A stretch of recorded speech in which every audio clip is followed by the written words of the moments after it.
کہیں نخل مرقد کی چھاؤں میں سجدے، کہیں مرنے والوں کے پاؤں میں سجدے، کہیں نخل مرقد کی چھاؤں میں سجدے، کہیں مرنے والوں کے پاؤں میں سجدے، اشاروں میں سجدے نگاہوں میں سجدے، اشاروں میں سجدے نگاہوں میں سجدے، یہاں اور وہاں خانقاہوں میں سجدے۔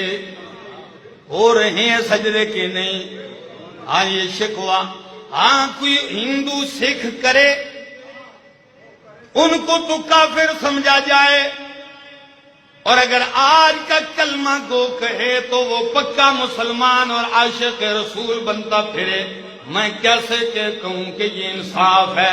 نہ میرا دوست، میری بات سن، شاعر کہتا ہے شکوہ کیا ہے، کرے غیر اگر بت کی پوجا تو کافر، کرے غیر اگر بت کی پوجا تو کافر، جو ٹھہرائے بیٹا خدا کا تو کافر، جو کہ آگ پر بہر سجدہ تو کافر، کواکب میں مانے کرشمہ تو کافر، مگر مومنوں پر کشادہ ہے راہیں، پرستش کریں شوق سے جس کی چاہیں، نبی کو جو چاہیں خدا کر دکھائیں، نبی کو جو چاہیں خدا کر دکھائیں، اماموں کا رتبہ نبی سے بڑھائیں، مزاروں پہ دن رات نظریں چڑھائیں، مزاروں پہ دن رات نظریں چڑھائیں، شہیدوں سے جا جا کے مانگیں دعائیں۔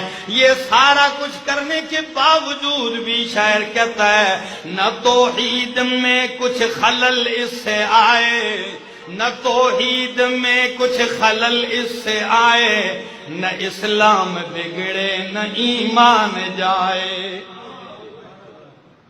یہی تو شکوہ ہے۔ یہ جو مرضی یہ کرتے جائیں ان کے لیے سب جائز ہے۔ افسوس ہے آج کے مومن پر، آج کے کلمہ گو پہ مشکل، بہت ہی افسوس ہے۔ آپ کہیں گے جب کلمہ پڑھتا ہے تو مشرک کیسے ہو گیا؟ کہتے ہیں کہ نہیں؟ کہتے ہیں کلمہ پڑھنے والا کبھی مشرک نہیں ہو سکتا۔ خدا را میری بات کو سختی نہ کہنا، میری بات کو تشدد نہ کہنا، مجھے متشدد کہہ کے میری بات کا مذاق نہ اڑانا۔ آپ کو خدا کا واسطہ دے کے کہتا ہوں جواب دیجئے، اگر کلمہ پڑھنے والا چوری کرے تو چور ہوتا کہ نہیں؟